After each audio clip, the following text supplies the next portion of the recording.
Hello again, I am Blunty. Say, do you happen to know what one of these is?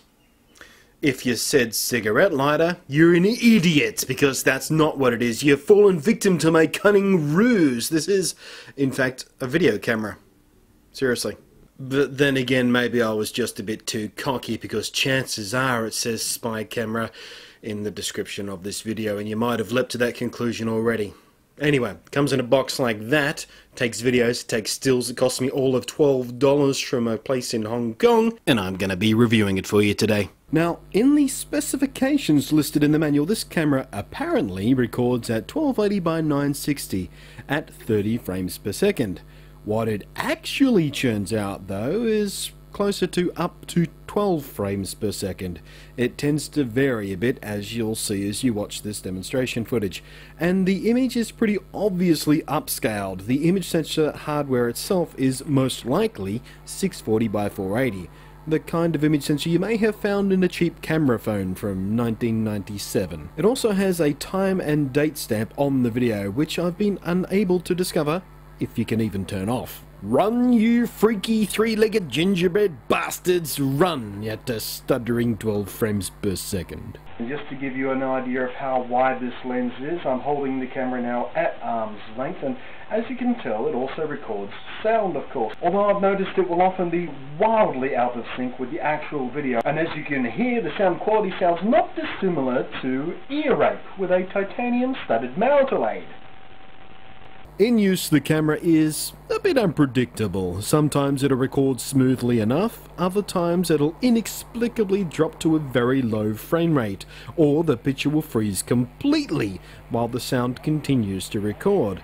Of course, with no screen on the tiny device, you'll have no idea which recordings worked and which ones glitched up until you actually import the files and start trying to watch them back. At first I thought it was because I was using a rather slow Class 2 memory card, so I switched it out for a much faster one, but the results were precisely the same. I did some experimentation trying to find out what can cause the picture to freeze up or the frame rate to drop, and while I failed to find a foolproof way to guarantee a smooth video recording, I did discover that the glitches and frame rate drops were more likely to happen when moving between different lighting conditions, such as moving between indoors and outdoors.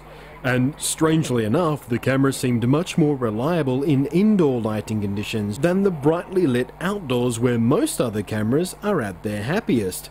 It might have something to do with how the image processor handles hard contrast. In any case, once you learn what's most likely to make the recording crash and burn like an epileptic pilot in a thunderstorm, you can try to work around it, and more often than not the recordings will work just fine. The lighter cam can also take stills at the same upscaled 1280 by 960 resolution as the video, but unlike the occasionally glitchy video, every single time I asked it to take a photo, it took a photo. And so long as you hold your hands steady enough not to blur the snapshot, they'll look, well, just awful, really. Again, very reminiscent of the bad old days of early camera phones. The image is soft and grainy and the colour and contrast leave much to be desired, but you'll find that with a bit of skilled fiddling in an editing application, they'll still look awful. Just a slightly nicer kind of awful. But honestly though, considering the tiny size and the $12 price tag, it actually does a pretty decent job, and if you don't actually need it to spy on your cheating spouse, thieving employees, or your heavily drinking nanny, it's enough to have a bit of fun with. A kind of old-fashioned shoot from the hip, you'll never know what you've got until you import it kind of adventurous shooting. And hell, with the current trend of hipster toy camera shooting that for some inexplicable reason celebrates the shitty images you get from plastic lenses and poorly constructed camera equipment, some of the shots you'll get will fit right in when you post them to your goddamn Tumblr blog alongside some vapid quotation masquerading as a life lesson insight. You massive douchebag.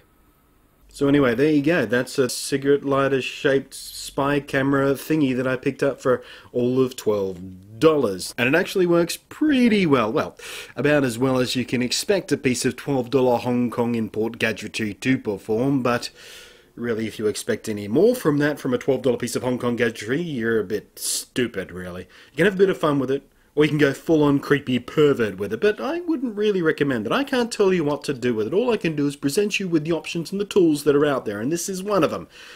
Just don't don't go all creepy with it. You'll get arrested, and you know I'm not taking responsibility for that. It's a bit of fun.